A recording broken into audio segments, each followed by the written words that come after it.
and she'll be presenting the eResearch survey, the first longitudinal report.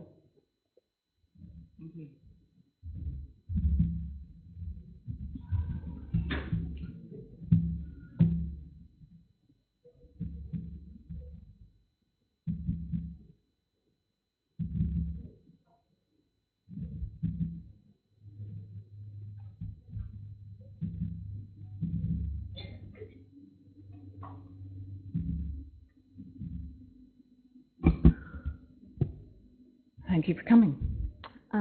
Just for my interest, how many of you saw the previous presentation I made 2 years ago on the first round of this survey? Okay, that's all right, about a quarter. I'll give you a little bit of a background then. This is an online survey. It's currently open, and the focus is on those 3 main research areas: data management, research methods, tools and services, and collaboration and research dissemination. It was developed by a couple of, one key researcher at the University of Sydney, Dr. Lina Marcus-Kate, and Jim Richardson had a hand in this in the early days, and myself. And there's a study going on that's unwinding underneath it, if you like. And our interest, Intersec's interest, was obvious. What are our members' needs? What are their requirements? What can we find out from this? So we need to know. We really need to know and track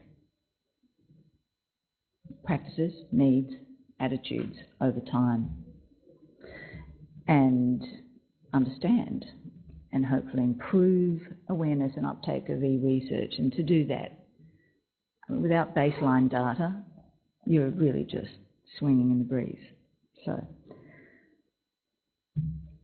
this is the rollout over time. As I said, the survey is currently open, and in that column on the right, you'll see all Intersec's current members. They're all participating in the survey right now.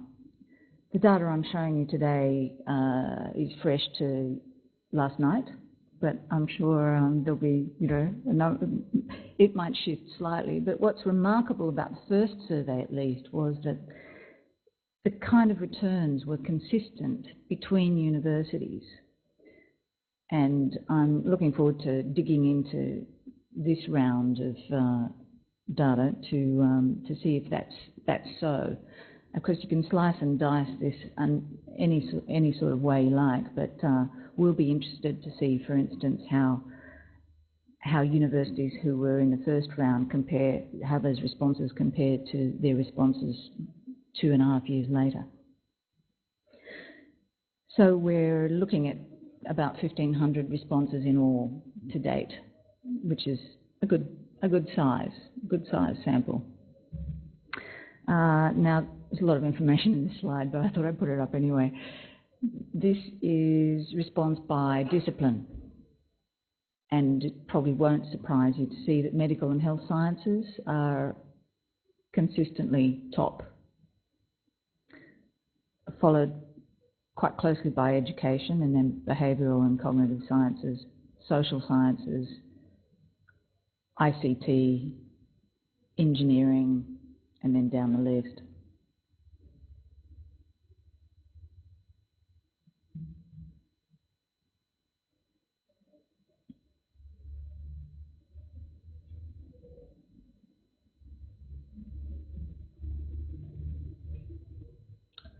What I'm doing here with you today is pretty much throwing up the data 2009, 2011 for you to take in. We'll be publishing aggregated reports of this in summary and in full over the next few months, and we'll be returning to the member universities university-specific reports. But I still think it's worthwhile having a preliminary look at those trends. So this was one question that we're always keen to see. Have you heard of eResearch prior to doing this survey? So in 2009, it was lower than it is now. You'd hope that'd be the case. We're not. These aren't the same people answering the survey either. I mean, it's this. Oh, I forgot. So, how much of your research is their percentages? Is that? Yeah, that's displaying okay. So, this is interesting to me. This is not the trend I expected to see. There seems to be a drop in collaboration. And I'm very interested to hear from you what you're making of these trends that I'm presenting.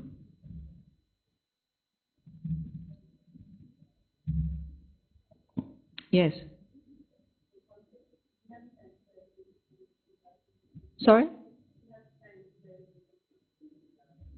Yes, that's consistent, yes. Where do those research collaborations occur? So I've picked the top 5 categories here. There's about, there's slightly more, but let's look at the major responses. So again, that's a bit of a surprise to me that there isn't more drift, but there seems to be more collaboration inside the research group.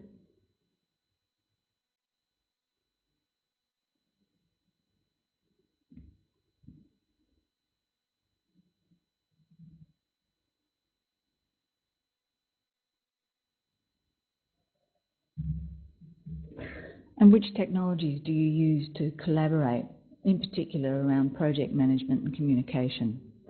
So email still wins. We didn't put the car in this, but I know a lot of people use the car. Face-to-face, phone, a noticeable increase in Skype and document sharing tools. There's a fairly long tail of techniques that I didn't put in this graph, but the returns on those are quite modest. And it includes things that aren't used a lot, like social networking, virtual research environments, data management, project management tools, Google Docs, etc. How often do you use data obtained in the following way? So again, largely my own data, not much reuse. So question 16 will be something we'll be really interested in looking at, tracking over time. How much digital data do you currently store? Well, you can see that there'll be a sliding scale on that, increasing over time.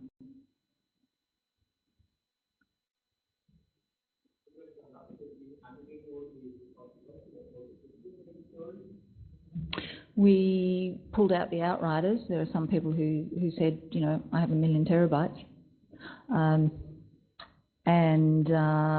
This is a multiple choice. So they're aggregated across all the members. Yes.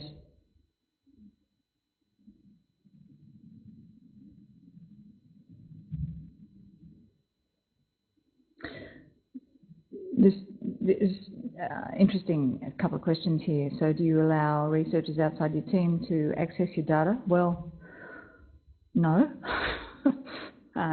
Some, and a very small return on most data. And how, if you do you do that? So still, overwhelmingly privately negotiated access.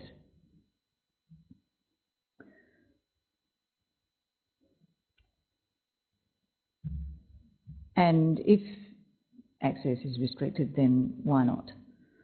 So I spent a bit of time looking at this because I thought this was interesting, that there's been a slight drop-off in some areas. People aren't seeing it so much, competitive advantage is not seen as so much of a justification, perhaps, but technical difficulty and lack of incentive is seen as more of reason. So we have to work harder, clearly, to make those arguments.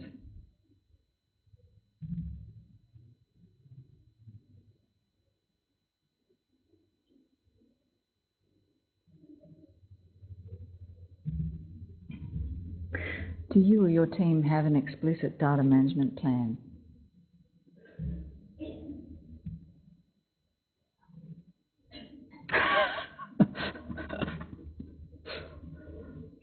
Speaks for itself.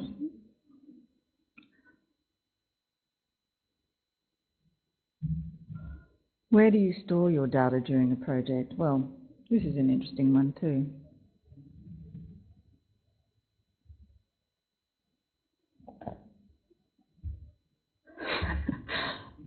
And again, there's a long tail of things that aren't being used, that don't return significant numbers in this, including disciplinary repositories, state and national data repositories, etc. So I'm hoping that whoever looks at this in 6 years, if we're rolling it out every 2 years, that we'll have 12 categories showing solid storage patterns, but it's not there yet. This is the one that scares people every time.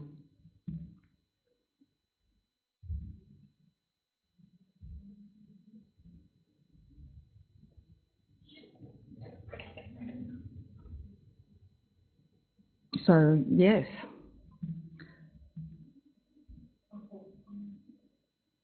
Joe.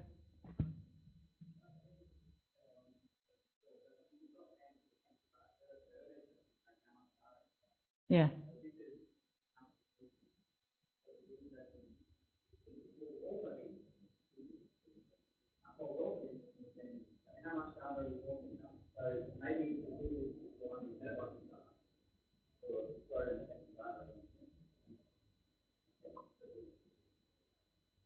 Yeah. We could employ someone full-time to drill into this, I'm sure.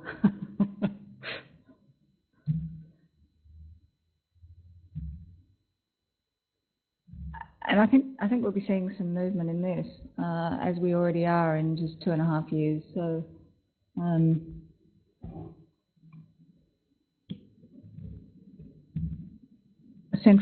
a movement towards central IT support is apparent here, and away from other researchers, and a slight movement away from grad students.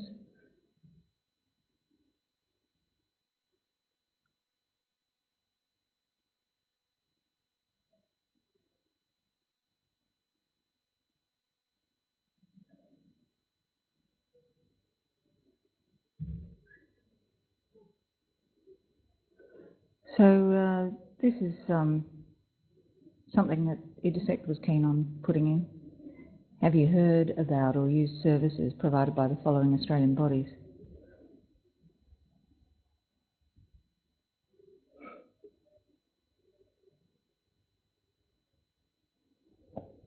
The next slide is about, have you used services by those same bodies?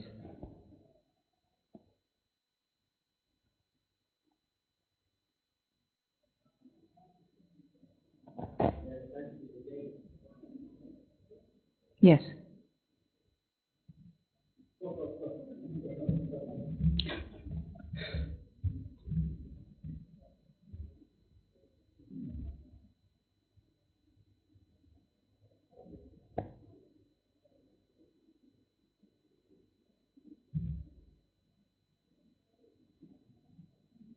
I always find it interesting, the relationship between people who, at the beginning of the survey, had never heard of eResearch before, and by the end of the survey, they're totally convinced it's important for the progress of their research. So over 60 to 70% think it's very important or important by the end of this survey, and that underscores the point of running these surveys in the first place. It is a big awareness raising exercise.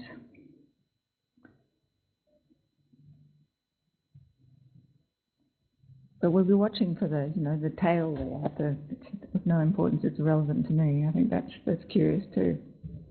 So early days, really. It's interesting to track the movement in this, but it seems clear to me that the research support sector has its work cut out in terms of raising awareness and communicating the benefits of its programs and building those communities. But really, it does remind me of Mao Zedong's reply to the question, what is the significance of the French Revolution? You know, he just said, oh, well, too soon to tell. And maybe this is the case here too. But that's all I have for you, but I'm very interested in inviting any sort of speculation from the floor on anything at all you've seen.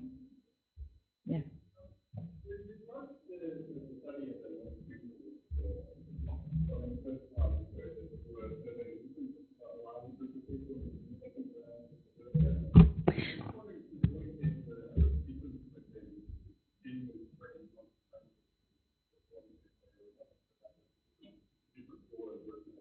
There's always going to be a certain amount of self-selection. So the first round was 7 of our member universities, and we have more members now. This round we have the 10 members. It'll never be the same set of people. It'll be indicative. So, Andrew, yeah. Given that the two surveys are quite wide apart and more people, and there are some old trends in some of the data, that's something that we might not expect. I would have thought that the first round is probably results related to early results of the research, and now you're reaching a broader audience, and consequently you're actually not surveying the same time, which may explain some of those rather strange. I think you're right. Certainly there was a little bit of a shift towards postgraduate students in this latest set of participants, just a slight bump in those numbers. So we'll need to drill a bit in that direction. So there's also another skew in that the big 2 unis in New South Wales haven't really thrown a lot of response at this second round yet, so there will be a skew with that as well.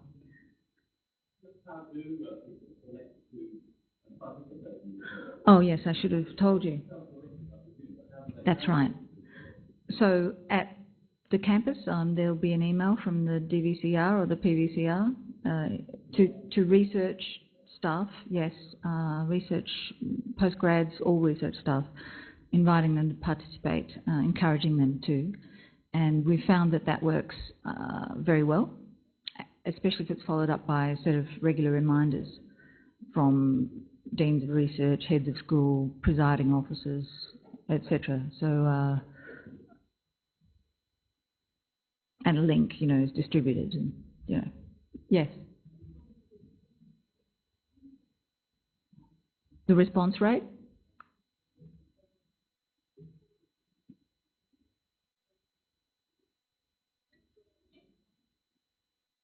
What's the response rate on indicative of the population of researchers?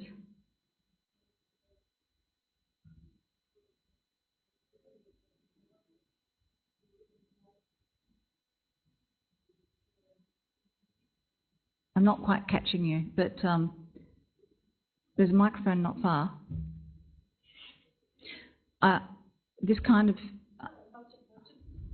I'm just curious as to your response rate, because 1,000 responses from 10 universities suggests a relatively low response rate. 1,000 in the first round. Being indicative of the people's responses to eResearch. Yeah. It's 1,000 in the first round, and the second round's 450 on top of that, and it's still going.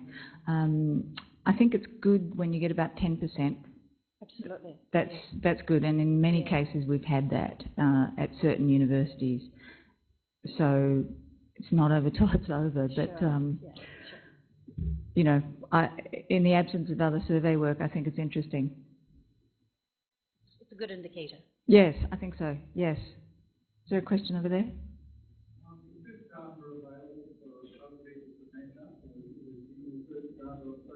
It's it's a good question. Oh, we publish reports, but we haven't let the data out, and I think there'd be ethics issues with that.